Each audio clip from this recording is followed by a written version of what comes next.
Hello, everybody, and welcome back to another episode of Kaiju Weekly, the weekly podcast that introduces you to the wide world of giant monster movies. I am your host, Travis, and with me, back by popular demand, Michael. Hey, everybody. How's everybody doing out there? Oh, man, we're doing good.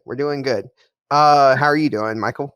I'm good. I'm great, actually. And Travis, before I feel bad if I don't mention it, but do you realize that this will be the 30th episode of Kaiju Weekly? 30 episodes. It is ridiculous. I never thought we would have gotten this far. I mean, I knew we'd always get this far, but it's just crazy to think about. We're already at number 30. And I know that we've been pumping out content like crazy lately, especially during during the coronavirus. And hopefully, at least it seems to be some of that, like the coronavirus and the quarantine, that kind of stuff is starting to let up some. But I don't think our content is going to be letting up much. What do you think? No, hopefully not. Hopefully we've still got a few bonus episodes that we can put out for people. I know I have a couple of ideas for some games for us to play, so hopefully we'll still be putting out some bonus episodes here real soon. Great. Yeah, I mean, it sounds like a lot of fun. It's been really fun putting together all these bonus episodes and these extra little tidbits of entertainment for everybody. And I just hope that, everybody's enjoyed it. And I just wanted to make mention that this was our 30th episode, and it's really not too far away from our 1-year anniversary. Yeah. Oh man, that's going to be so much fun. I'm looking forward to our 1-year anniversary because we have big plans for it. But yeah, I know that was it statistically most podcasts don't make it past episode 7, and here we are, episode 30. Episode 30. Yeah, I mean that's almost the entire span of the Godzilla franchise. So yeah, we're catching up on you, Monsters versus Men. I know you guys are already a ton of episodes in, but and I think they started around the same time we did, didn't they? Yeah, I think they started right not long before me and Steven decided to restart Kaiju Weekly. So yeah. So we're not far behind them. Right. Okay. So so if you're ready, let's get into some news, shall we? Get into the news. Cue the beady beady. All right, so the first bit of news that we have is Godzilla vs. Kong news. Godzilla vs. Kong gets a PG-13 rating to the surprise of no one. Yeah, I'm not super surprised that it's getting a PG-13 rating.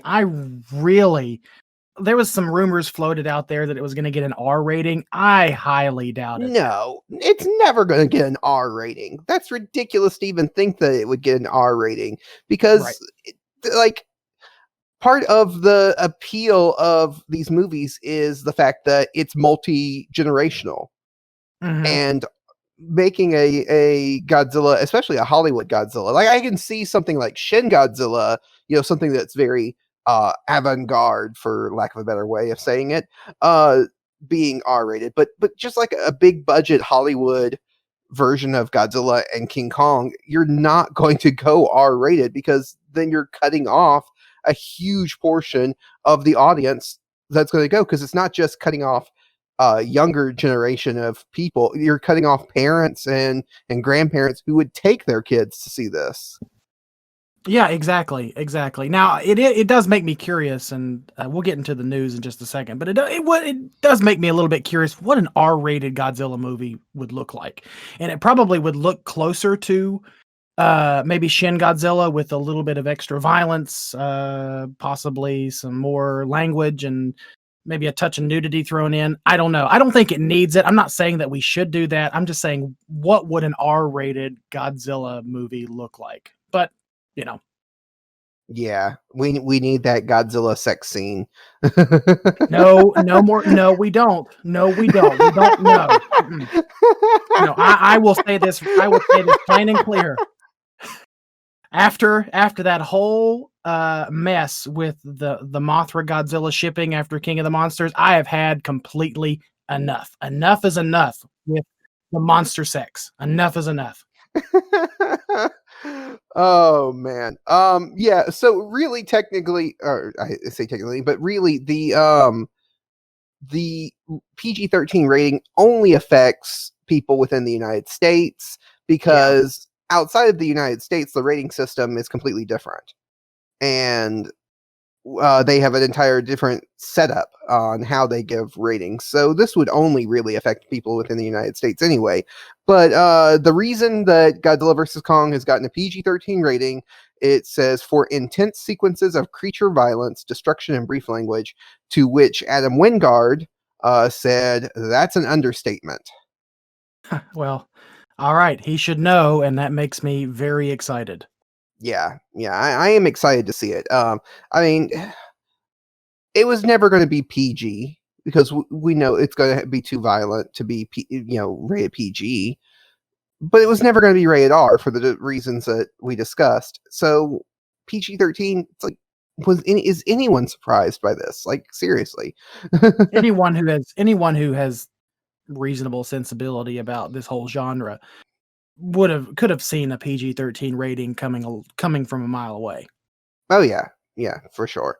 The next bit of news is we have 2 new plot summaries for Godzilla vs. Kong that have been shared on IMDb. Now, how official these are, who's to say? But they did show up on IMDb, so we're gonna talk about them. But I can't guarantee that these are official or that they are from anybody who has anything to do with the movie. But they are interesting. Let me ask you really quick. Is it IMDb or Rotten Tomatoes that allows account holders, viewers, the general audience, let's just say the general audience, to insert their own plot summaries? IMDb does that for sure. Okay. Yeah, you can definitely submit a plot summary. So take this with a grain of salt. Is that what you're saying? Yes. Okay. But yeah, the first new summary states that as the gigantic Kong meets the unstoppable Godzilla, the world watches to see which one of them will become king of the monsters. Yeah, pretty straightforward. I mean, anybody could have written that one, because that's, we know they're going to be fighting. Right. Then the second summary is longer and mentions that in a new world where man and monsters now coexist, Monarch must lead the way to a prosperous future alongside the Titans, keeping humanity in check. However, rival factions that want to manipulate the Titans for war begin to rise under the guise of a nefarious conspiracy, threatening to wipe out all life on the planet. Meanwhile, on Skull Island, strange seismic activity draws the attention of Godzilla and Kong alike. Now, that one's kind of interesting. If it is in any way official or by someone who knows the actual details of the plot, this is kind of interesting, because we are getting, glimpses of what a post King of the Monsters world is supposed to be like, with humanity trying to coexist with the monsters, Monarch now leading the way in that. And yeah, go ahead. And it was pretty much foreshadowed anyway in King of the Monsters when during Dr. Serizawa's key to coexistence speech before he sacrificed himself. So this is nothing new. In fact, I think I've even read this plot summary before. So yeah, this was foreshadowed in King of the Monsters, and it's not really surprising to me at all. And if you are one who has read some of the spoilers, 3, 2, 1, this may be foreshadowing a certain mechanized kaiju as well. Yeah. So it's interesting, but like we said, we got to take it with a grain of salt, because we don't know whether it's official or not. Moving to the next bit of news, we've got some collector figure news. So 2 new NECA figures have been revealed, quote unquote. I'm going to say quote unquote revealed. So we have a new NECA Godzilla 1989 Biollante Bile figure. Mhm. which shows got the 1989 Biollante Godzilla, Biogoji, but covered in green slime, basically. Like he has a green paint job to look like Right. he's been covered with the Biollante bile. And we also have the NECA Godzilla 2003 Hyper Maser Blast figure, which shows a Godzilla from 2003, but has a paint job to show it's where he's been shot by the Hyper Maser Blast from Kiryu. Right. Yeah. And so it's got a unique paint job. Now the thing about this is, okay, these figures, the images that we see are from a Chinese retailer who've opened up pre-orders for these figures. So there's a possibility that these are not real, or they're knockoffs or of some kind, but it's more than likely that they're real. Like Yeah. there's no reason not to believe that they're not real. Yeah, I'm gonna go ahead and say that I'm pretty confident that they are real because it's right in line with what NECA has been doing with some of their figures anyway in the most recent releases, in the most recent reissue releases, I should say. The example of I think it was the 2001 GMK Godzilla. It had a variant where it looked like it looked like Godzilla was emitting his atomic blast. So like the front of the figure was painted blue and white, so sort of to emulate that blue and white glow from Godzilla's atomic fire. And then they've done this too for like some of the King of the Monsters releases. And it's not uncommon for especially for these 6 to 8 inch figure lines like NECA and SH Monster Arts to put out these special color variants to sort of add, so that collectors would have something else to add to their shelves other than just the standard charcoal gray bone white Godzilla figure. Yeah, and that's what I was going to ask you, because we do know that, because it was officially announced by NECA that the 1989 Biogoji Biollante and 2003's Tokyo SOS were coming out soon. Mhm. Right. In fact, I think you can even pre-order them now. Yeah. So it makes sense that this would be real, because we already know that those are two figures that are coming out. But that's what my question was going to be: are these going to be variants of those figures, or would these be the official figures and we just didn't know that they were going to be painted this way? No, these are going to be variants of those officially released figures. I think the ones you're talking about, I want to say they were teased and pre-orders were put out in I think January during I think the New York Toy Fair, that big toy expo that excuse me, New York has every year and I think it was in January. I'm pretty sure when these Yeah. were yeah. And yeah, these are just going to be additional special releases to those figures. They just basically took the same sculpt, but gave it a new and interesting paint job. Okay.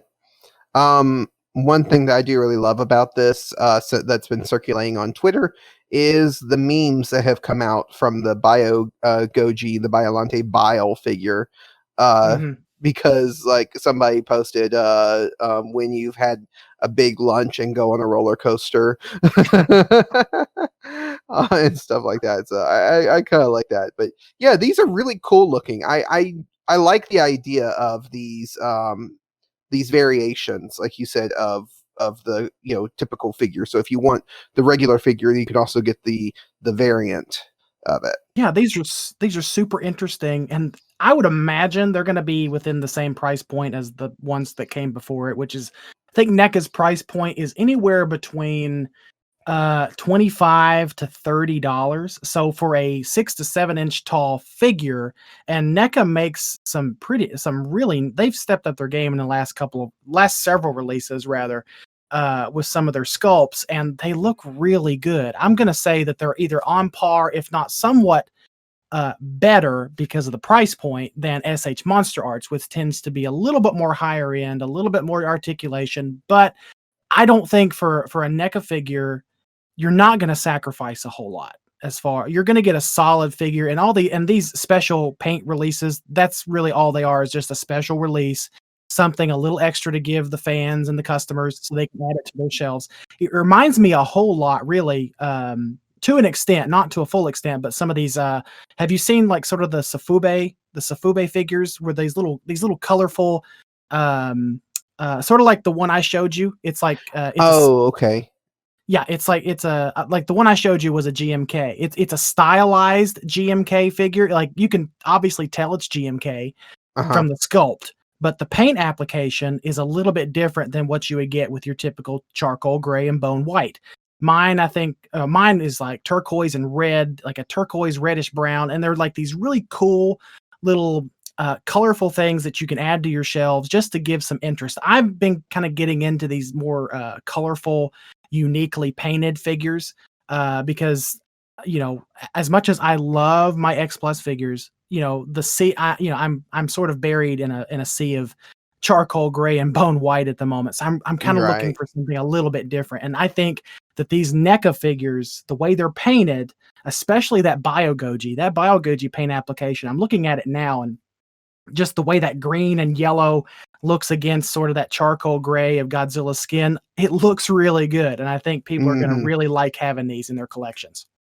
Yeah, it's really interesting. It's one of the things that I do, like you said, I really like about NECA is that they are offering these alternatives, because they have, like, one of the figures that I was looking at, because I'm not a collector, but I do like the NECA figures, so they're the ones I look at. They did the poster variation of the 54. Which actually was supposed to look like the 1956 King of the Monsters one. So it's painted a bright green instead of the typical charcoal gray. And then you have the what is it, Super Godzilla, or Godzilla for the NES figure that came out that was painted blue because of the sprites, and that was a blue Godzilla. So yeah, it is really interesting. And like I know they have the regular King of the Monsters figure, but then they also have the fire or burning Godzilla variant of that one. So yeah, so it is neat that they're offering alternative colors to a lot of these things, like you said. Yeah. And like I said, they're probably gonna stay around that $25 to $30 price point, but we can spend all day on this. Let's move on to the next little bit of news. Yeah, so our last bit of news is there is a new special trailer that came out for Ultraman Z or Ultraman Z, depending on where you're from.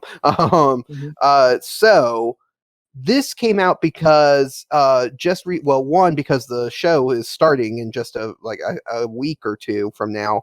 But also they had a special thing on the Subaraya YouTube channel where they had like cast interviews and things like that. And it was all in Japanese. They had no English subtitles, so I didn't watch along with it. But that happened earlier this week, and then this trailer came out, and so they're just ramping up a lot of the promos for this new series that's starting very soon. So looking at this trailer, what are some things that stood out to you? Oh man, excuse me. The new Ultra suits, like the new Ultraman designs, are phenomenal. I got just a very sneaky glimpse at that brand new that new shark kaiju that we covered. I think it was a few episodes back. He was in battle with Ultraman during that trailer, and the little glimpse that I was able to see of him looks really good. And it also looks like they're bringing back, as par of the course with Ultraman, they're bringing back some more classic Ultraman villains and Ultraman kaiju to this series as well. But The trailer was awesome. Thankfully it was English subtitled, so I was able to follow along and read it Mhm. as I was watching. But yeah, it just looks amazing, and I'm just really looking forward to just watching it. If I can find it.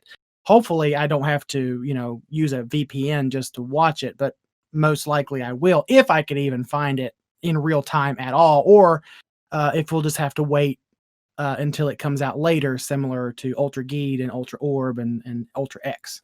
Yeah, yeah, that's what I'm curious about. I'm wondering, Crunchyroll at one time did have where they would simulcast Ultraman. I think Ultraman Orb or Geed, one of those. They simulcast at one time. So I'm wondering if Crunchyroll still has a partnership with Subaraya right now to where they can do that, or if they are not going to be simulcasting at all, and you have to wait until it comes out later on.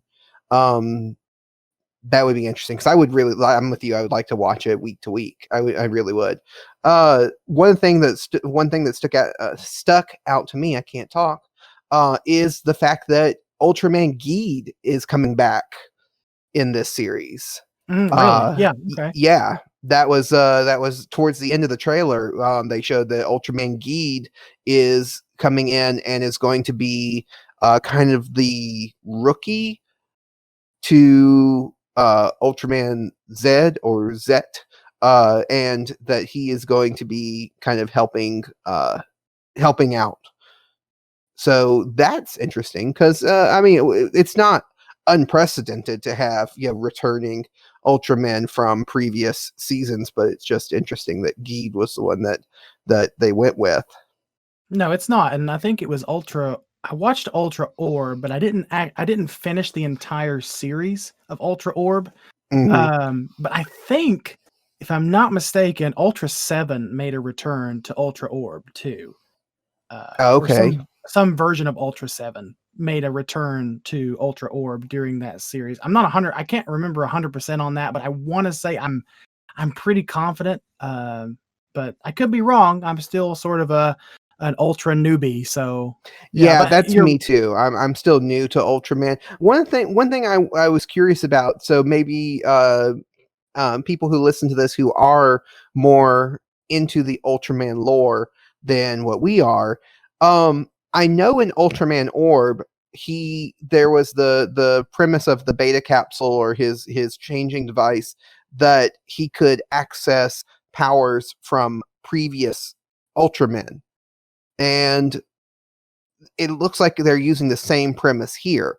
So I'm sure. wondering, is that something that's unique to those two series, or is there more Ultraman series out there where the Ultraman that's the star of the series can access like the powers of previous Ultras? Because Yeah, that'll that be was an interesting to see. interesting, yeah, Yeah.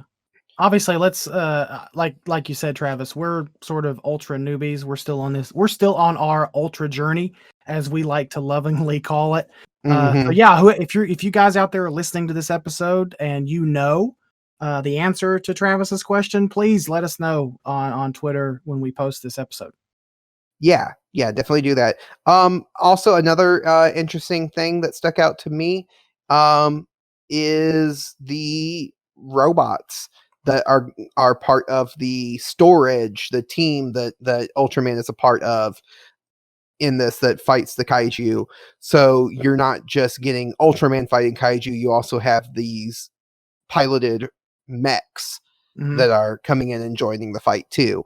Yeah. Um, I really like the design of those. I actually like the design of those more than the Ultraman design because they're so like, oh man, they're so like 1960s sci-fi silliness, and I love it. They look Yeah, so it is. cool. Yeah, they are totally, and I'm looking forward to seeing.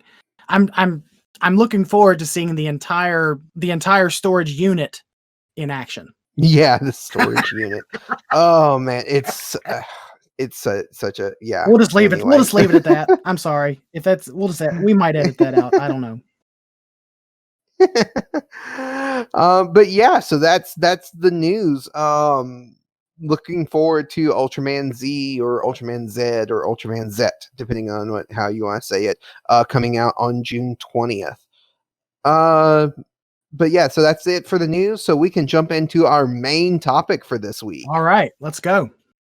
So the trivia question that I asked last week to hint to this week's episode was, what independent kaiju film features a battle between a sea monster and a real-life Japanese World War II battleship? And we had a few answers. I'm going to start with a funny one this week. Nicholas Blackler gave us Popeye versus Saltine the Cracker of the Sea. Oh, Nick. Nick. Oh, Nick. Yeah, Nick. You can always give us a funny one. And then we had Damon Halad. I don't know how to say that. Who said Reigo versus Battleship Yamato. Roger Hansen said Reigo versus Yamato and a few other titles. Jess Zavala, I think is how you say that. I'm sorry if I mispronounce anybody's names. Said Reigo. Griffin Strikarski. Close enough. Yeah, sorry. Said Reigo. Sydney Simmons said Deep Sea Monster Reigo versus the Battleship Yamato. Godzilla Novelization Project Daniel on Twitter said easy peasy. Then he shared a picture of Reigo. And then I want to finish off with Patreon supporter of ours, Thorax, who gave us Godzilla versus Death Gilas or Gamera for Truth. Now, do you get that? Because here's the thing. I think Thorax threw this in there to test our mettle when it came to our kaiju knowledge. Yeah, because go ahead. Now, I was just going to say that Godzilla versus the Death Gilas is I think it's part of those lost films or lost scripts for the Godzilla series. There were several lost scripts, just like King Kong and Gamera and some others. There were some lost scripts and lost ideas for the Godzilla series, and I want to say that Godzilla versus the Death Gilas was one of them, along with Godzilla versus the Wolfman, and some others. Well, just like Godzilla versus the Wolfman has had fan-made films, Shinpei Hayashiya, the director of the movie we're talking about today, did a short film that was Godzilla versus the Death Gilas or Gilas, however you want to say it. So Thorax, I think, threw that in there because of Shinpei Hayashiya, that was one of his films, his short films that he did. Also, Gamera for Truth was also Shinpei Hayashiya did that. It was I think 45-minute long fan-made sequel to the Gamera trilogy. Yeah. That Hayashiya did. So I think Thorax was testing our mettle to see if we knew our stuff. Well, how did we do, guys? That's all I have to ask is how did we do? So I finished up on that one. So yeah, our main topic this week is Reigo, the deep sea monster versus the battleship Yamato, or also known as Reigo, King of the Sea Monsters, as it was known when it was fully released here in the United States. Now, before we get started, Travis, I have to ask, is it Reigo or Reigo? Now, I'm going to say I will probably go back and forth on it because I'm just, that's just how I am. I'm probably going to go back and forth. So it's probably going to annoy a lot of people, but it's supposed to be Reigo. Okay. It's supposed to be Reigo. But I will probably go back and forth between Reigo and Reigo just because of that's just me. But in Japanese, the way that it's supposed to be pronounced is Reigo. So yeah. Sorry if people get annoyed with us. Okay, that's fair. I just wanted to make. I was going to say, if people are annoyed by our pronunciation of Reigo, they're going to be really annoyed when I go through the cast and crew list. this movie was directed by Shinpei Hayashida. It stars Taiyo Sugiura. Again. I'm sorry for the pronunciations. Mai Nanami, Yukijiro Hotaru, Susumu Kurobe, Yoji Tanaka, Yumika Hayashi, Mickey Curtis, which was pretty easy. And then the creature design was by Keita Amamiya, who is a very well-known creature designer. He has worked on Super Sentai and Kamen Rider and a lot of things. And then the creature actual prop and puppet was made by Tomo Haraguchi. So that's I always struggle with those with the Japanese names. I'm sorry. Do too. I'm not. I do too. So this movie was originally filmed in 2005. So remember that as we go into the talking about this movie, everyone. But the plot breakdown: in the midst of World War II, the battleship Yamato, the pride of the Japanese Navy, joins with the main squadrons of the combined fleet in the South Seas. While lurking in the waters off the Truk Islands, the crew of the Yamato spot what is believed to be an enemy submarine and fire on it. The attack is a success. However, what sinks to the sea bottom is not a submarine at all, but a massive mysterious creature that will later bring disaster upon the fleet.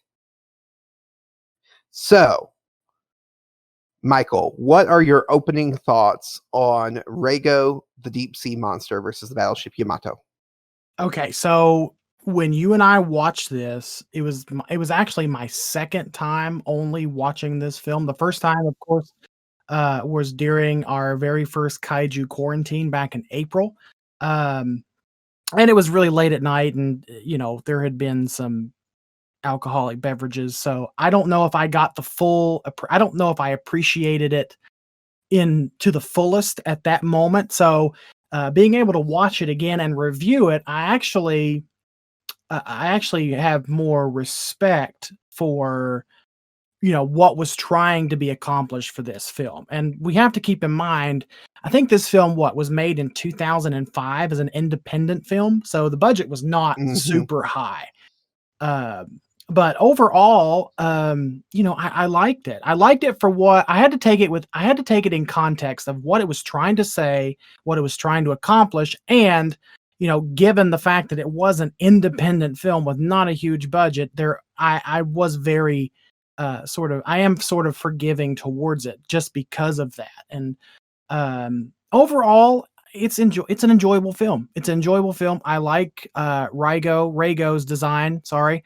I think there are some shots I think there are some sequences and shots in the film that are very well done. And then there are some others that are just sort of, meh, just sort of leave you scratching your head a little bit. And one of the reviews that I read on, I think it was on Letterboxd, said that this was like a sci-fi original movie if the person who made it actually cared about what they were making. And that's fair. And I kind of see that because the effects, yes, are not great. It's got a low budget. There are a lot of flaws in it, which we'll get into, but you can tell that there's a lot of care put into it. Mm-hmm. And I think that needs to be remembered, that there's a lot of heart went into this movie, even if the movie doesn't measure up to the same quality of other kaiju films. Getting into our likes and dislikes, one of the things that I like about this movie is there are some very stylistic choices in this that may seem weird, and some of them don't hit completely the way that they're supposed to, but there's some shots like the our choices that were made, like starting it in black and white and then shifting into color. Mhm. The end, which we'll talk about at the very end of the movie. There's some just stylistic choices in here that are unique, and I have to give Hayashia credit for trying original things in a kaiju film, because I don't know of many kaiju films that are going to take risks like that. No, I think you're Yeah. right. I think you're right, and there are definitely some very unique and oftentimes very weird um, approaches that they take during the film. One thing that comes to mind first was it was during the scene where our lead character is reading the love letter, and instead Mhm. of you know you know giving some music.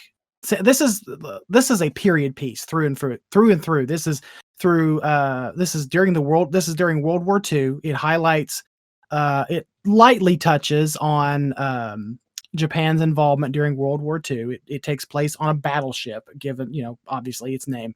But anyway, during that scene, he's reading a love letter from the young woman that we see at the beginning of the film during the black and white sequence. And instead of giving us sort of a more period accurate love song, I don't know what period accurate love song in Japan at that time would sound like, but I know what it sounds like here in America. And just as an Mhm. example, if this was made in America, during this time period, the love song would be something that was played probably during this particular time period. So anyway, Mhm. instead of doing that, they chose to use J-pop, which Mhm. was it was jarring. I know that you and I both noticed it right off the bat, and we both agreed. I believe we both agreed, if I'm remembering correctly, that it was just very jarring and it just kind of it just kind of caught you off guard a little bit. Yeah, yeah, the musical choices in this movie overall were really weird and poorly used. Even the regular score Hmm. just seemed like it just recycled the same theme over and over and over again, wasn't really building on it at all. And so it just was just boring. It was a very Hmm. boring, generic score. And then, like you said, the inclusion of J-pop in it was just so it was so bizarre and so distracting from this period piece that they had set up. So it's almost just like if you had no score at all, would it have been better than what they gave us? Yeah, and I think the score was a little bit, to be desired, obviously. It reminded me, and I know a lot of folks are probably going to disagree with me wholeheartedly, but the score for this reminded me a lot of the GMK score, where in the GMK Mm. score, it was sort of just this continual one note song drumming through the entire film, that da da da da da da da da, like through the whole song, or through the whole movie rather. It was sort of just that one note or that one song that was, and they had variants on that song, like when King Ghidorah and others showed up, like they had little variants that built upon that, and what they did there was great. If you listen to each theme, Godzilla, Mothra, King Ghidorah, and Baragon's score all together in sequence, it sounds like just one long song.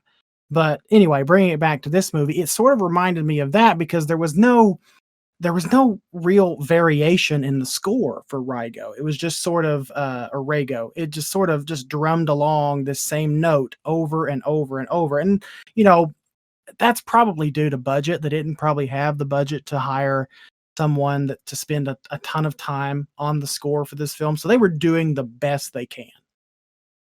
Yeah, it's still the score of a low budget or poorly budgeted movie can save it. Right. and this one just didn't. And there were like, I get that they may not have had the time to put into the score, so I get that with the like repeated, the repeated notes throughout the movie, but the inclusion of J-pop and the inclusion of other stuff, just that's choices that were made, and those choices just didn't hit with me. And so that I don't think is budgetary constraints. That was just choices that were made Right. that I don't think fit with the movie that they were making. Right. It would have fit maybe with a more modern movie, but this was supposed to be a period piece, and it's just, it just doesn't work. Let's break down this with let's get into some of the characters that are in this movie. Starting with the human characters, we'll get into the monster design and everything in just a minute, but let's talk about some of the human characters. We have Mr. Gamera trilogy himself, coming back, Yukijiro Hotaru. He is so good. Mm-hmm. He is so good. Like, yes, he is very hammy, Mm-hmm. and he's very comedic in his delivery, but he is an excellent actor, and I enjoy watching him in everything that he's in, and watching a lot of Japanese TV shows and movies and stuff outside of just the kaiju stuff. I've seen him in a lot of other stuff, and it's just like every time I see him, I just enjoy his performance, because he is very hammy, but it's in a good way. Yeah, he was definitely a bright spot in this film. And probably another bright spot too, while we're on the human characters, was the Admiral, played by the same actor who played Hayata in the Ultraman series. Mm-hmm. Yeah, that white-haired admiral at the beginning, who ended up leaving because he got reassigned, and so someone else took over the Yamato in the movie. But that admiral, you said he's Hayata, his performance is so good, Mm-hmm. and you can tell that he has not just more experience, but that he's just like acting on a whole nother level than everyone else. Everyone else is, kind of taking this more comedic tone and everything. He is very serious and taking it very seriously, and it is so good. Okay. So yeah, definitely his performance. But now, talking about human characters, we would be remiss if we didn't mention Jeff. Oh, Jeff. We love Jeff. And I love Jeff so much. I don't even know what his actual name is in the film. I'm I have sorry. no idea what this guy's name is in the movie. We called him Jeff during Kaiju Quarantine because no one could remember what his name was, and it just stuck. But he is the quote unquote American officer Mm-hmm. that was rescued by the Yamata from the ocean after his ship was attacked by Reigo. The American officer who supposedly speaks very little Japanese, but speaks his Japanese way better than he speaks his American. So he speaks Japanese for the rest of the film. It's so crazy. I love this character. I love this character so much, Jeff. Whatever your name is, we love you.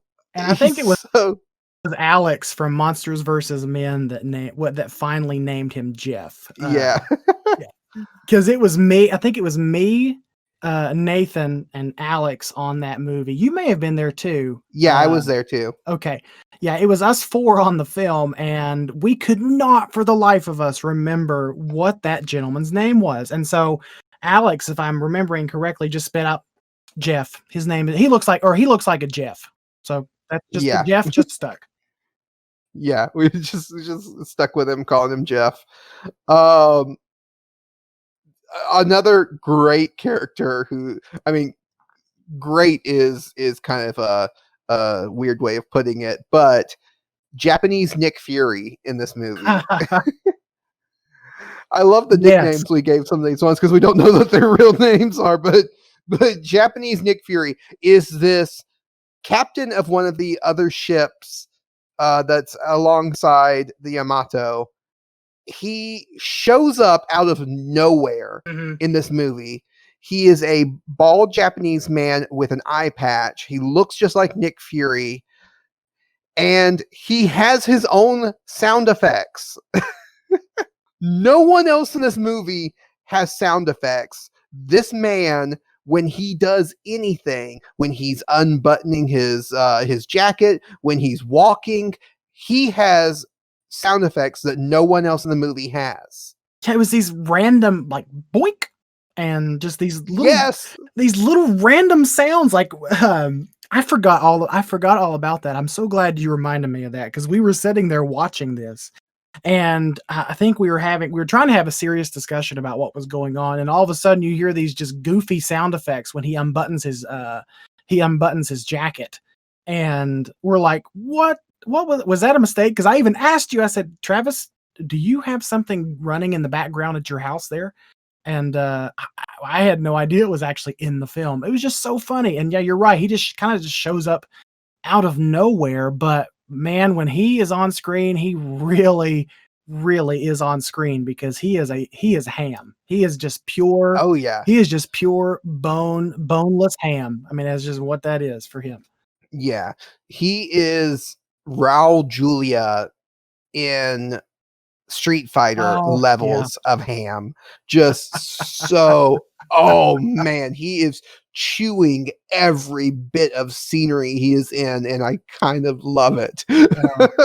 He is he's definitely a bright spot in the movie. He's a pleasure to watch.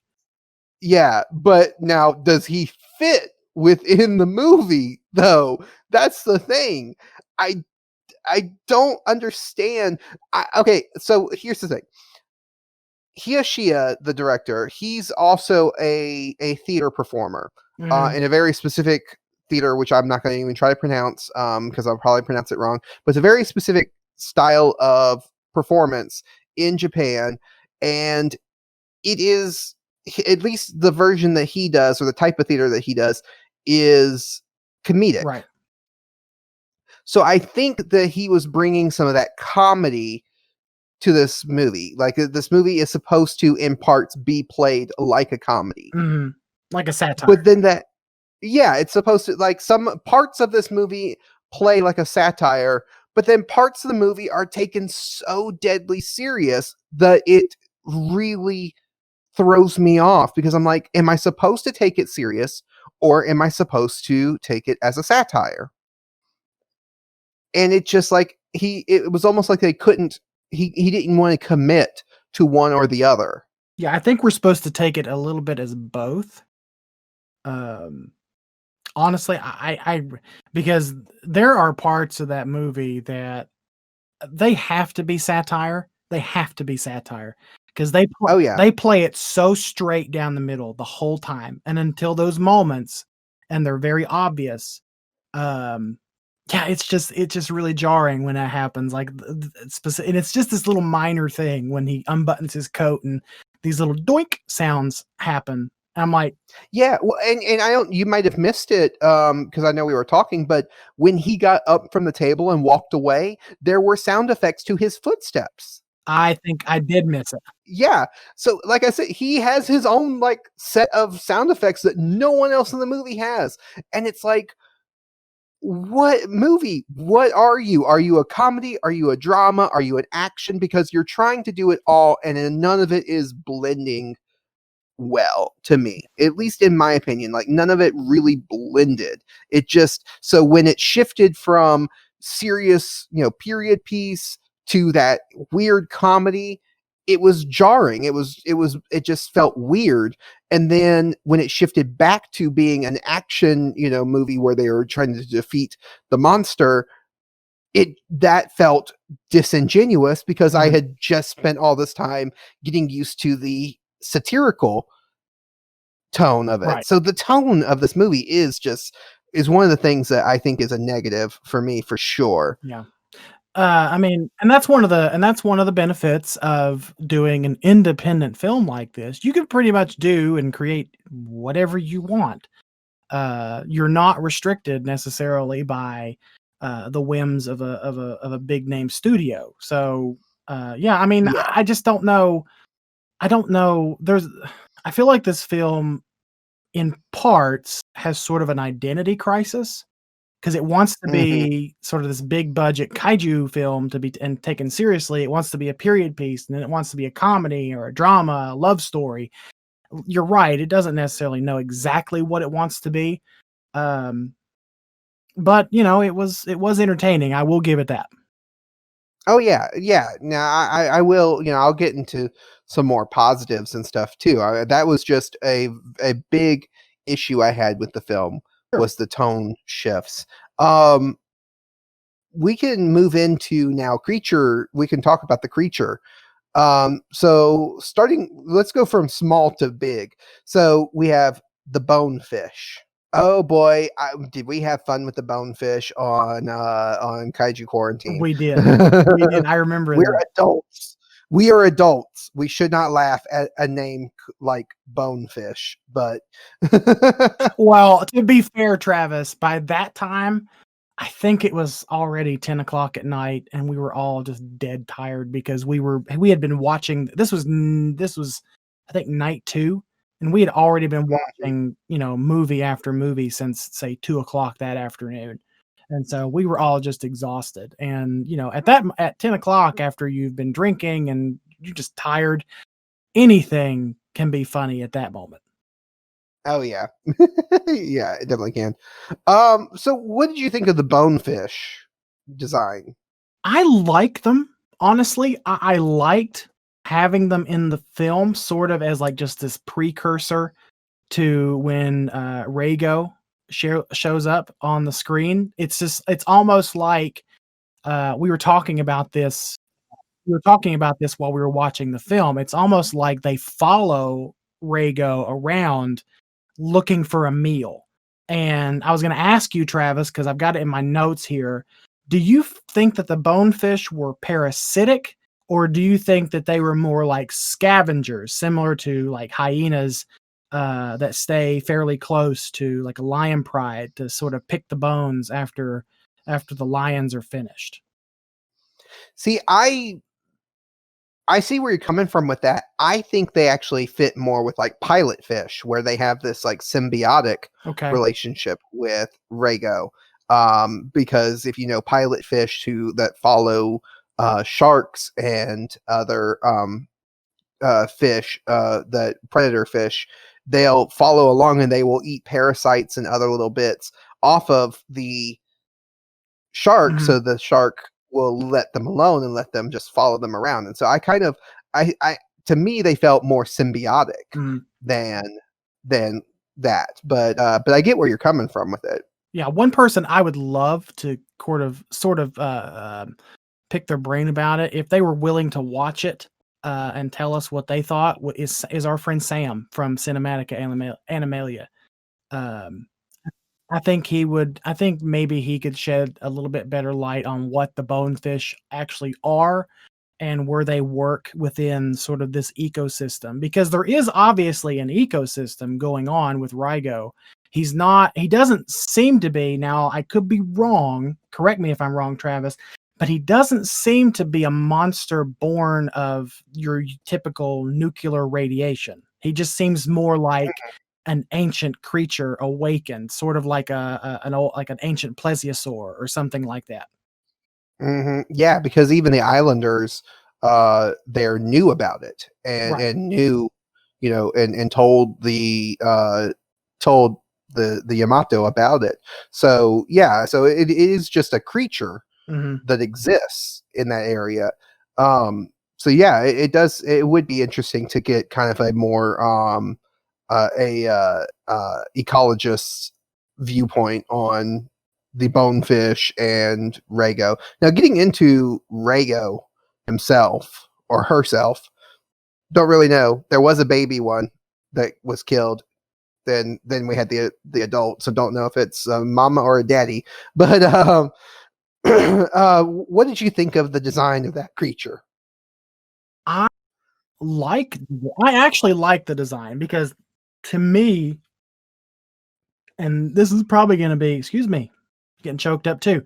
Um, to me, the design of Reigo does not necessarily fit within this film because it's so well done that it almost feels out of place for this movie because there are this is like I said, this is an independent film, had a very low budget. So, and you can obviously tell you can tell that there's a low budget involved.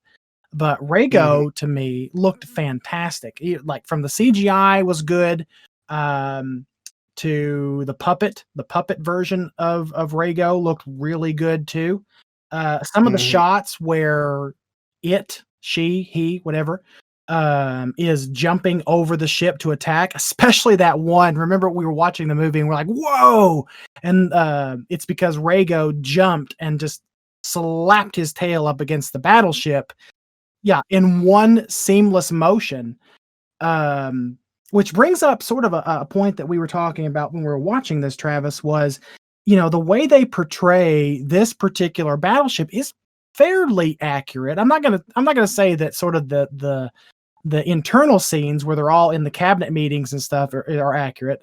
Those obviously don't feel right to me. Oh, yeah. No. As someone who grew up on boats, uh, the interior shots of this movie, those are obviously a private or commercial Right. boat. That is not a military boat at all. Right, but the point I'm making is that Go we ahead, were yeah. talking about yesterday where, battleships like that were designed to shoot forward, not Mhm. necessarily straight down or even straight up. So, of course, anyone who's an engineer out there could be a better authority on this than probably us, but, from what I understand about battleships, they're not necessarily designed to shoot, like, really far, like, like 90-degree angles. I don't know that 100% for sure. I'm sure there's boats out there that do that, but Well, yeah. Well, that's what we were talking about because it's interesting that, and it's one of my positives for this movie is that they had to come up with a creative way for the battleship to actually fight the monster because, like you were saying, these battleships were designed to shoot horizontally because they are fighting other ships. battleships. Right. They're not, and they have depth charges to take out submarines, and they do use those against Reigo. And yeah, they do have anti-aircraft guns, but majority of their fighting is straight across the horizon. They are not shooting down into the water. Mhm. And so when it comes to now they're being attacked from underneath by this sea creature, they're like, how do we attack it, because we have these big guns that could probably take out the creature, but we can't aim the guns down into the water. And so they have to actually come up with a creative way of doing that, and the way they do that is by flooding part of it to actually lean the boat, the ship into the water so that it angles downwards. And yeah, I thought that was a really good point in the movie.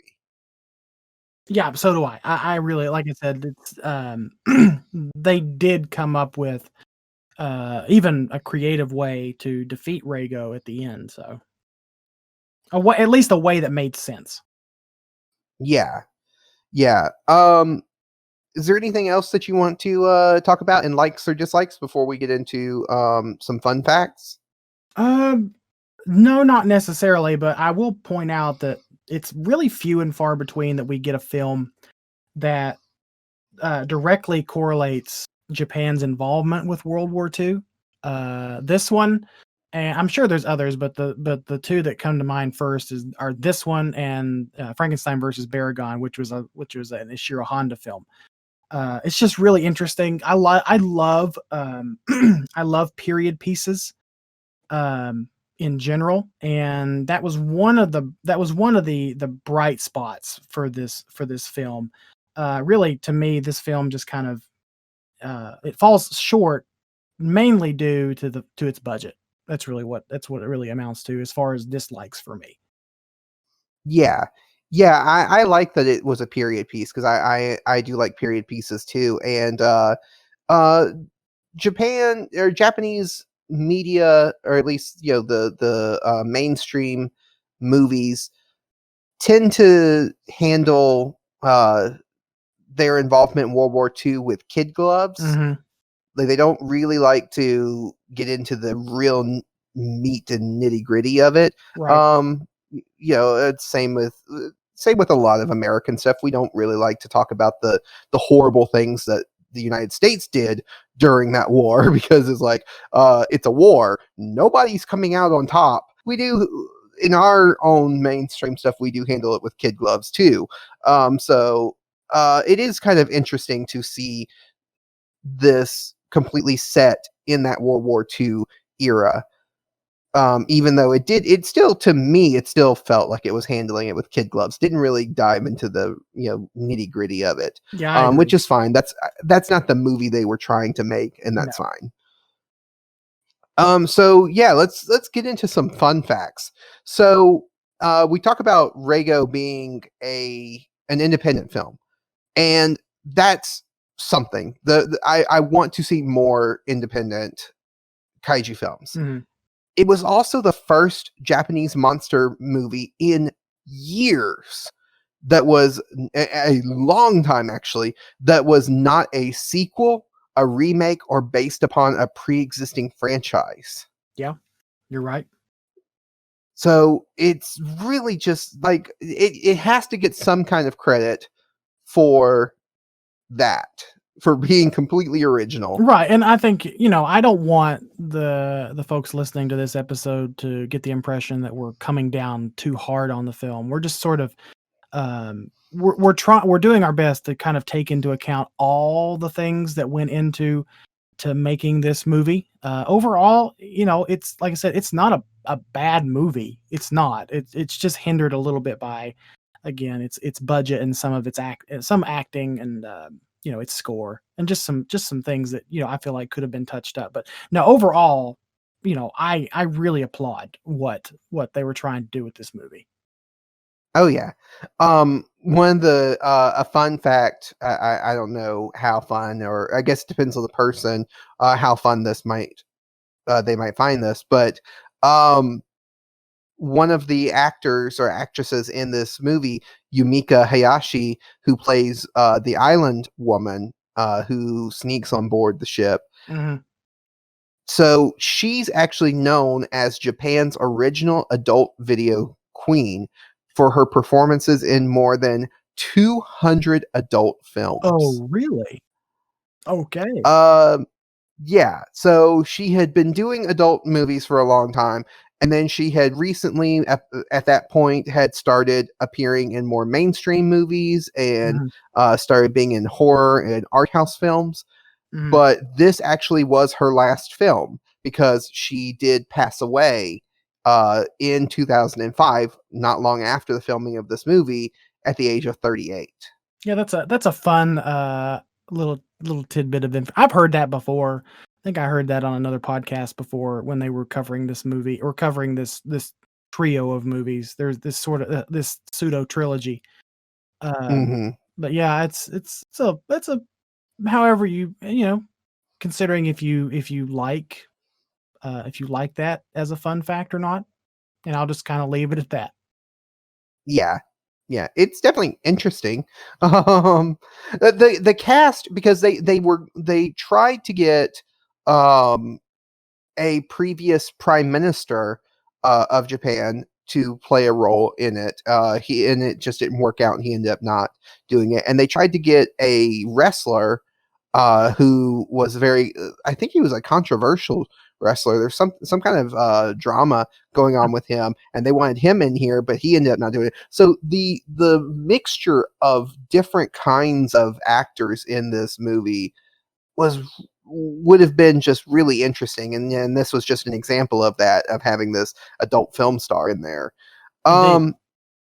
The film also features, now, where I usually I don't like spoiling the ending of movies. Right. And I don't want to spoil the ending of this movie particularly because it's an independent film. It's fairly recent, so I want people to go and watch it if they're interested in it. But we do have to talk about the end of this movie because Yeah, we definitely do. so if anybody's interested in watching this and they don't want to hear what the end of this movie, how it ends, skip ahead or go watch it and then come back because we are going to talk about the last like 10 minutes of this movie. Sure. Because it jumps into being a kabuki play. Mm-hmm. And it features a special appearance by renowned kabuki actor Ukon Ichikawa. He played a real life historical figure. He was playing Saito Musashiba Benkei. Okay. Benkei, most people know in Japan will know who Benkei is. He was a real life warrior monk from Japan's feudal period. He's had a lot of kabuki plays done about him. He's had a lot of movies done about him. Even Akira Kurosawa did a movie that featured Benkei in it. So when Ichikawa shows up in the full kabuki costume, Mm-hmm. that's who he's playing. Right. Now, I want to hear what your reactions to the last 10 minutes of this movie, because they defeat the monster. Right. And we go on, and historically, because the Yamato was a real ship, the ship we know ends up being defeated and sunk. And so it jumps ahead to that point in time. Mm-hmm. When the ship is being attacked and sunk. Mm-hmm. And it shifts back to black and white. You have Ichikawa, this kabuki actor, come in full kabuki garb, and it's just really, really bizarre. So yeah, what was your reactions to this? It's full black and white because if I remember correctly, the red paint is everything else is black and white except for the red paint on their faces, not the actual kabuki actor's face, but Right, yeah. the sailors and the soldiers' faces. When I first saw this, it was during quarantine, and like I said, it was late, and I'm like, we think the movie's over, and then I think it was Nathan that says, "Oh, just wait," and then all of a sudden it takes this really weird turn to it. Let's just say that it takes this really weird turn, and I don't know a whole lot about kabuki. I know what kabuki actors look like. I know if I see the costume and the makeup, I know that is a kabuki actor, or but I don't know a whole lot about that art form from Japan. And I know that you went full March Hand for this episode, and did your research on it. So yeah, it was weird. It was weird and it was different. That's all I'll say. It was weird. It was different, and it kind of just catches you. It just kind of catches you off guard because they defeat the monster. There's a couple of minutes of monologue, and then it switches to this feudal period Japan kabuki theater sort of mood, and yeah, it was just weird. Let's just say that it was just weird. It was jarring. Yeah, it's very jarring. It's very weird, especially for us who do not have any kind of real connection to kabuki theater. That it can be very, very bizarre. I did do a lot of research on kabuki. Like after watching this film, I was like, I have to put that scene into context. It wasn't even a full 10 minutes of the movie, and I spent more time researching that than anything else for this movie because I was like, I have to put this into context. I have to understand what is going on in this last 10-minute scene. So I have a quote from Ichikawa Inosuke the third, who was actually the actor Ukan Ishikawa, who was in the kabuki makeup and everything in that scene. His master, his sensei, is the one who I'm quoting. So he, in an interview that I found on YouTube, Ishikawa Inosuke said that with kabuki, the ka stands for music or song, the bu means dance, and the ki means theater. So the three aspects of music, dance, and theater form one harmonious whole. And he went into some of the history of kabuki, how it dates back from the Edo period when the townspeople had a lot of power, and it's a form of entertainment that arose among the common people, which was different than no. Now, no theater was an older, used by the ruling class form of theater, and in no, instead of using face paint, they use masks.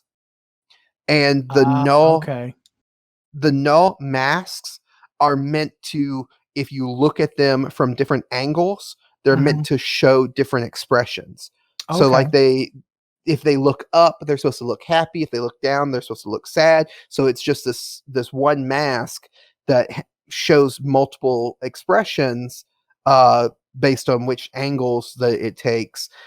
And that form of theater was more abstract and kind of more cerebral, but kabuki was supposed to be fun and fun for the common person.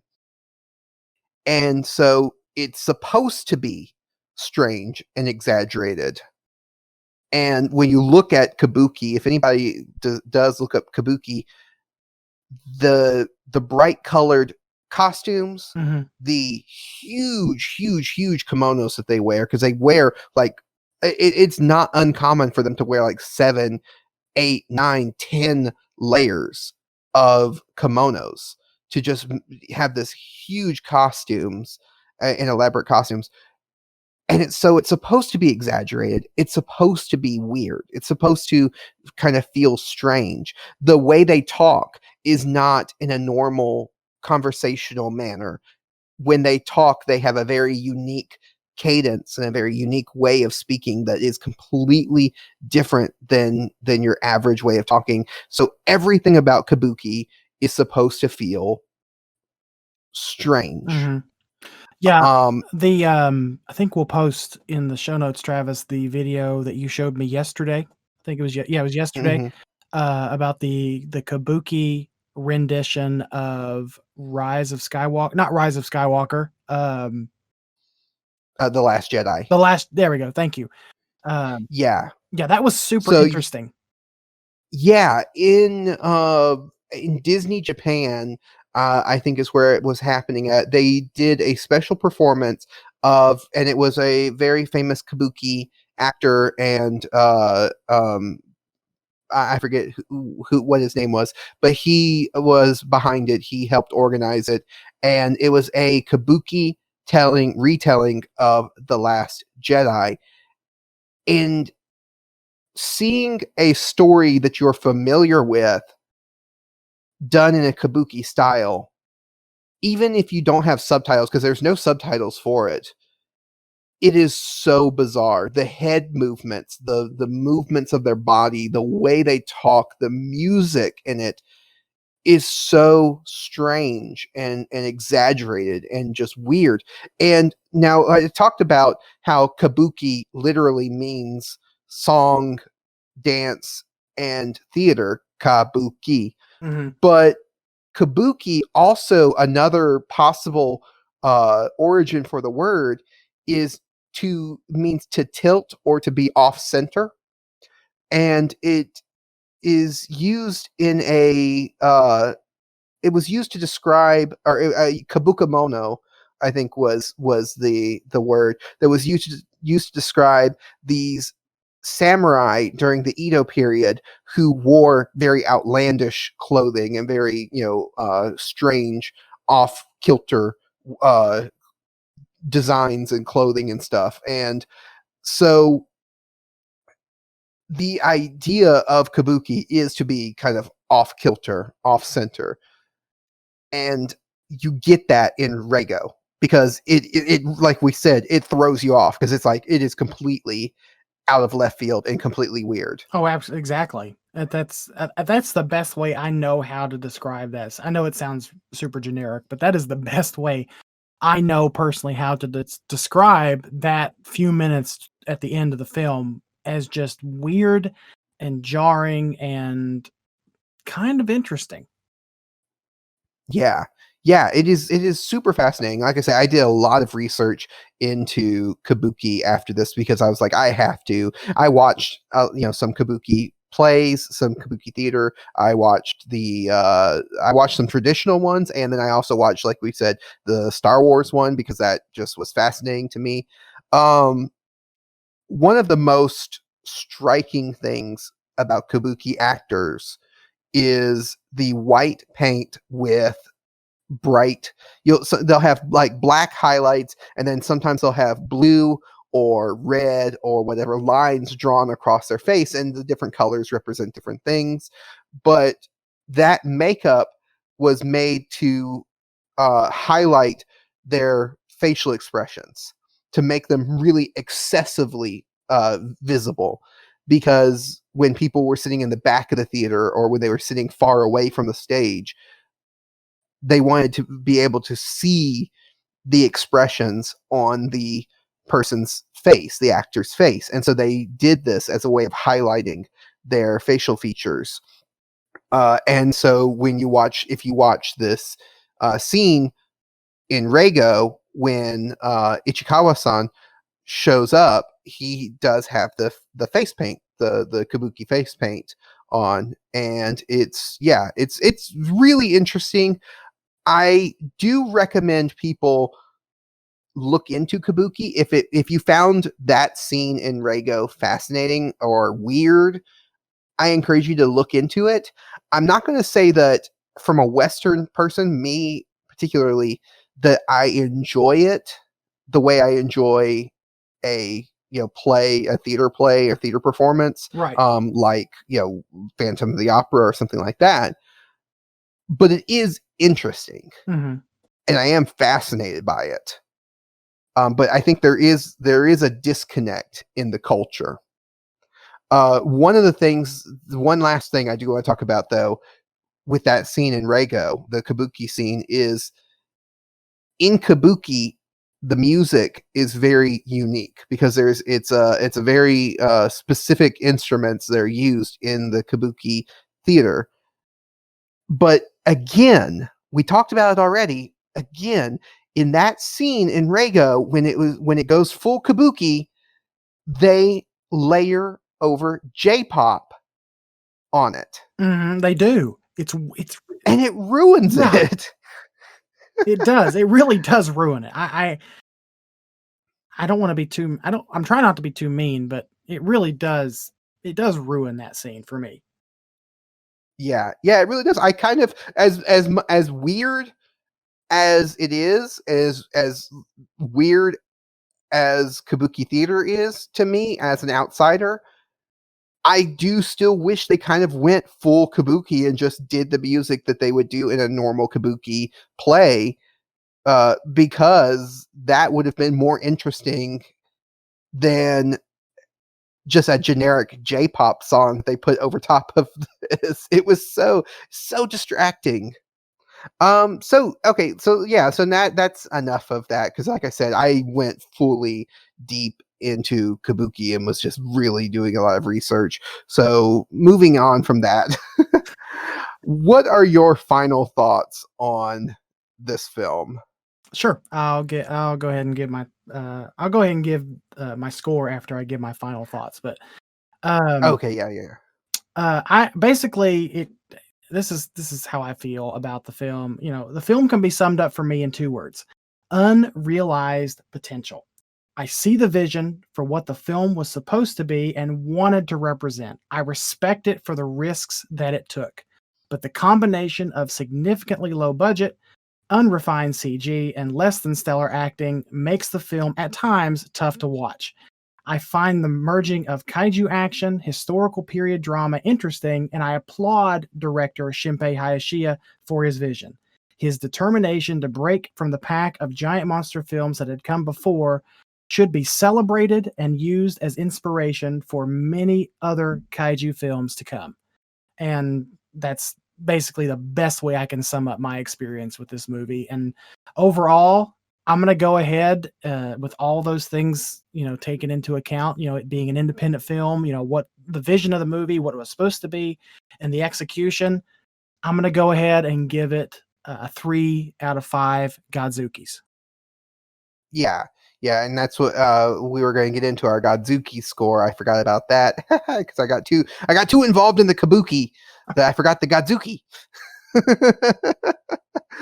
So our Godzuki score, for anybody who's new to the podcast, we like to pay homage to the great Godzuki, who is Godzilla's bumbling nephew from the Hanna-Barbera series from the 70s, by using him as our yardstick to measure these films.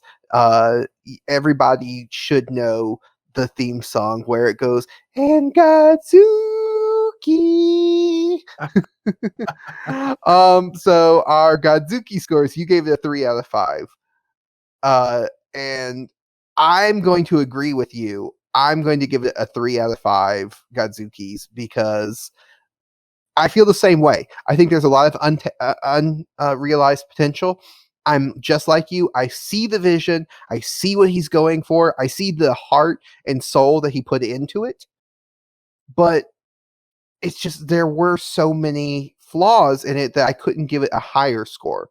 My thoughts that I wrote down here as my final thoughts, I said this movie was really hard for me to rate, and it really was. It says on one hand, I see the flaws that the movie certainly has, but on the other hand, I see the effort and creativity poured into it. My ultimate thought is, while it's an interesting and original monster movie, it's not necessarily a must-see. However, I would love to see more independent kaiju films, especially ones that try new and creative things. So I think we both agreed that this movie didn't hit the mark, but we don't want to discourage other people from trying new and creative things like how they did in this film. Yeah, I totally agree. If you've not seen this movie, I say that it is worth your time to watch it, just for the simple fact that I'm like a lot of folks, and I like to support independent filmmakers and independent studios. So if you're like me, and you like like sort of a fresher perspective on a movie genre. In this case, it would be kaiju, tokusatsu, or kaiju and giant monster movie genre. I would say absolutely, go watch this movie. If I'm not mistaken, it's free to watch if you're a Prime subscriber. It's dirt cheap. You can find it, I believe, at your local Walmart on DVD. You may even be able to find it online at archive.org, or maybe even YouTube. I'm not even sure exactly where all of it is available. It's like I said, like we talked about, it was made in 2005, but it's just now getting a Western release. So, but from what I've seen, it's not super hard to find, and it is worth your time to watch it. Yeah. Now let's so that's the end of our review of Reigo. So we're going to do one last little segment of this podcast before we close out this episode. And I want to get to it because I'm really excited about it. We're going to move into Kaiju Clash! Kaiju Clash!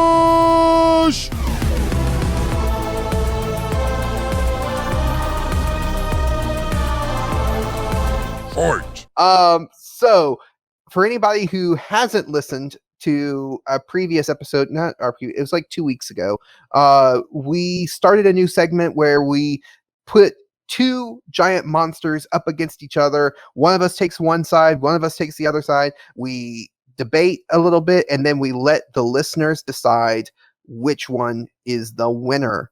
And so The winner from that one, I talked about in a previous episode, but the winner from our previous Kaiju Clash was Baragon against Barugon. Barugon lost. The Rainbow Death Monster lost.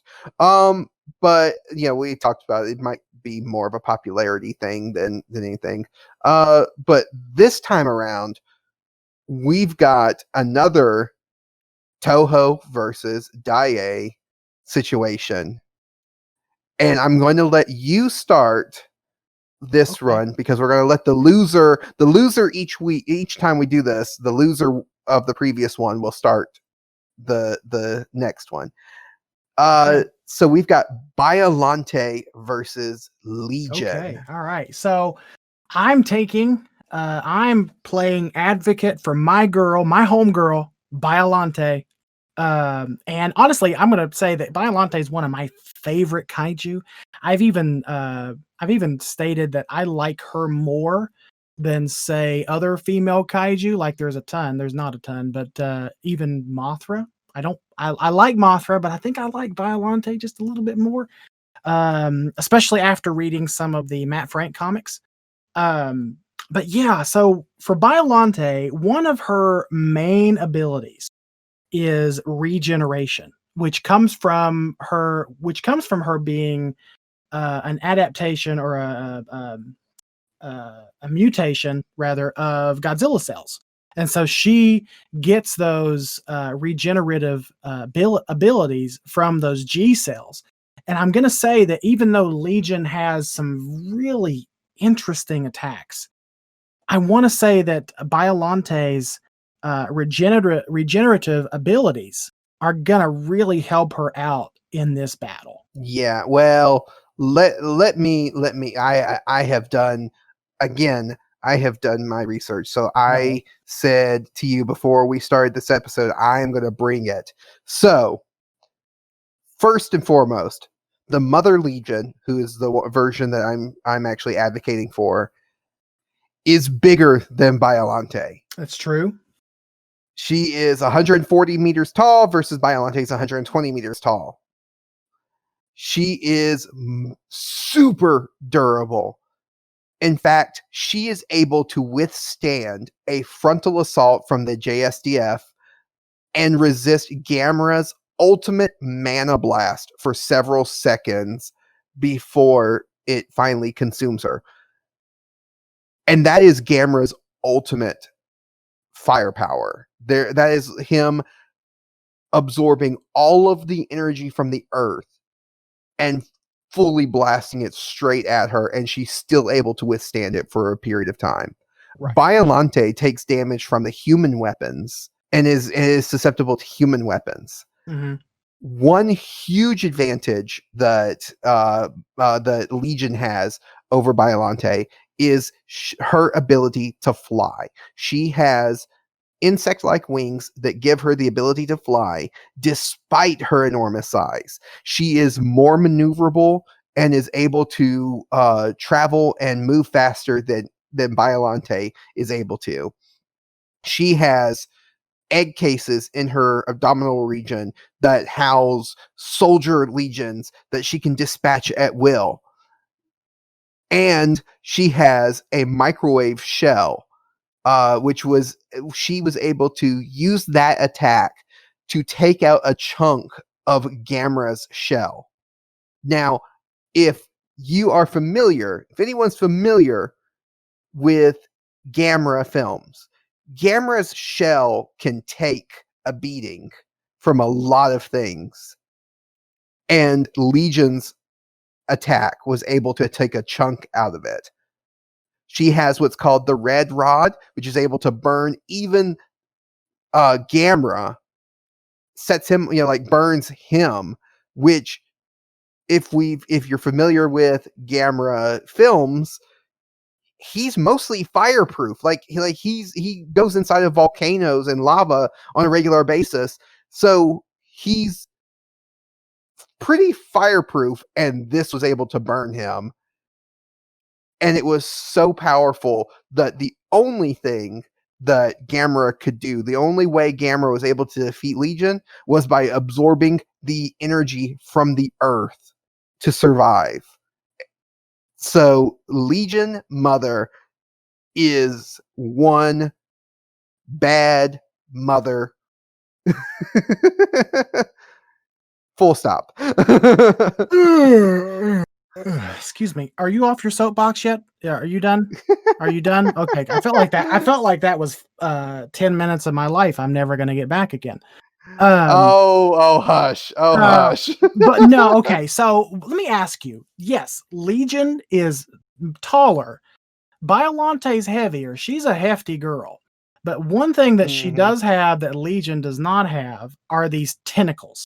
And she has a lot of tentacles, some of them very deadly tentacles that can pierce even Godzilla's hide. And I would even venture to guess that could even pierce Gamera's hide as well. So let me ask you, yes, Legion can fly, but what good is flight when you're wrapped up in these vines and tentacles? You can't go anywhere. Biollante could easily wrap down long enough to just saturate her entire outer body and outer shell with this corrosive, nasty acid, basically just melting her down in real time. I mean, I don't see Legion being able to withstand that. Yes, Legion is very durable, but how durable can she possibly be from a corrosive acid that just basically melts anything that it touches? But her exoskeleton was able to withstand, again, a full frontal attack from Gamera using all of the energy of the Earth. And she was still able to withstand that for a short period of time. I don't think that corrosive acid is going to do any damage to her. And talking about the vines, those vines are not fireproof. We have proof of that in Godzilla versus Biollante, that though the Biollante is not fireproof. And you know what Legion has? That red rod that can set things on fire and burn things. Yeah, but those vines, Travis, can come from anywhere. You forget that basically Biollante is just this gigantic mutated Godzilla plant. And so plants have roots. And I'm safely assuming that she has those roots and those vines strategically placed under the Earth's surface that could spring up at any moment and catch Legion by surprise. I mean, Legion does have some very impressive attacks, but I'm going to say that out of the two monsters, Biollante is the most strategic. And although Biollante probably would have a very tough time against Legion's brute force attacks, ultimately, I want to say that Biollante's smarts and intelligence would win out. She would sustain some damage. I'm not going to say that she wouldn't sustain some damage, but her regenerating abilities. There we go. Coupled with sneak attacks and just being smarter than Legion, I'm going to have to give it to Biollante. No, I think the raw power that Legion has is still going to overwhelm Biollante. Biollante was defeated just by Godzilla's atomic breath alone. Well, hang on. Think about what you just said for a second. Godzilla's atomic breath. Now, if I remember correctly, then in that film and in the comics, Biollante is able to take several blasts from that very same atomic breath before finally succumbing to it. Yeah, well, she has to transform into a spore state, which is basically just scatter her body out into this like pollen-like to be able to avoid attacks and everything. But ultimately, it is the radiation and the atomic breath that does her in. I'm glad you. It's not. I'm glad you brought up that special state, because I was waiting for you. I was waiting for you, Travis, to set up that trap for yourself. So here's my theory. say Legion unleashes her attack. Biollante puts up a good battle. Legion is not, she's not dead, but she's hurt. So Legion appears to defeat Biollante. Biollante goes to her spore state, but regenerates, coming back as a brand new Biollante to bring in the death blow and just wear down Mother Legion even more. I don't see Mother Legion being able to withstand numerous regenerating Biollantes over and over and over for a long period of time. Eventually, that exoskeleton is going to wear down. It may take a while, but it's going to wear down. And that's one of the big advantages that Biollante has on her side. Now, Legion has such powerful attacks that she could wipe out every individual cell and just burn every cell of Biollante. But talking about that spore state, the spore state that Biollante goes into, yes, she can avoid attacks using that, but she has to come back to solid state at some point to be able to attack. She cannot stay in that state forever. And I think that the raw power that Legion has, also the maneuverability, she is faster, she's quicker, she can fly, she can travel, she is more maneuverable, more powerful, and is able to withstand more firepower than Biollante ever was able to in her movie. All right. So I don't want to spend all day and I don't want to get salty over it. So I tell you what, Travis, we're going to let the listeners and the fans decide who won this argument. Yes. So if anybody agrees with me and has the correct answer, you can vote on. No. So we're going to post a poll on the Kaiju Groupie Facebook group and on our social medias on Twitter. And if you want to, you can vote to see which one of these female kaiju will reign supreme, and we will read out the results next week. So that being said, we want to make sure that everyone knows that they can follow us on Twitter at Kaiju Weekly. You can also follow Michael at the Kaiju Groupie or at Kaiju Groupie 54 on Twitter. And you can also check out the Kaiju Groupie Facebook group. That is where you can see those polls that we're going to put up. Now, the next thing that we're going to do to close out this episode is we're going to ask the trivia question that's going to hint to next week. Now, next week's episode, we're going to have some special guests. And on their show, they like to do rhymes to instead of trivia questions, they do rhymes. So instead of doing straight up trivia questions, I decided let's do some rhymes to hint to next week's episode. Okay, I'm ready. I got my rhyme ready. All right, well then you go ahead. Okay, sure. So mine goes like this. When we're joined by two monstrous men, will they frown or will they grin?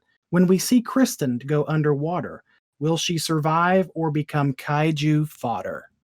That's excellent. That's better than mine, because mine was just after watching a movie starring Kristen Stewart. Do we think she succeeded or do we think she blew it? I think she blew it. But yes, Travis, we are going to be joined by Alex and Eric from the Monsters vs. Men podcast. It's probably one of the guest shows that I've been looking most forward to, because I really like interacting with those two on Twitter, and they're just a lot of fun. They're a lot of great guys. And if anyone who's never listened to their show, Alex is the Godzilla expert. He's the Godzilla genius. We call him the professor, the doctor of Godzillanomics, if you will, in the community. And Eric is just the film snob. No, I kid. Eric is Alex's best friend. They've been friends forever, from what I understand. And they've been going on this journey through the entire Godzilla franchise. And I have to give them props, because to watch every film in consecutive order for that long and review them, I mean, that takes guts and that takes fortitude. And I really applaud those guys. I enjoy their show a whole lot. I love interacting with them on social media. They're a lot of fun, and we will post a link to their show in the show notes for this episode. Yes, and let's save all the flattery for next week. Come on. Okay, all right. So yeah, to close out this episode, I just want to say thank you to everyone for listening. If you want to follow the podcast on social media, like we said, we are at Kaiju Weekly on Twitter and Kaiju Weekly Pod on Instagram. You can send questions, comments, or answers to trivia questions to our email, kaijuweekly@gmail.com. Also, subscribe to our YouTube channel, where we post the latest episodes and clips from older episodes. You can also find us at the Kaiju Groupie Facebook group, and you can also follow Michael at Kaiju Groupie 54 on Twitter and the Kaiju Groupie on Instagram. And we also want to say a big thank you to Brian, Sheecher, and Thorax for supporting us on Patreon. If you want to support us on Patreon, you can do that at patreon.com/Kaiju Weekly Pod. And so until next week, we're going to say, help control the monsters and men population.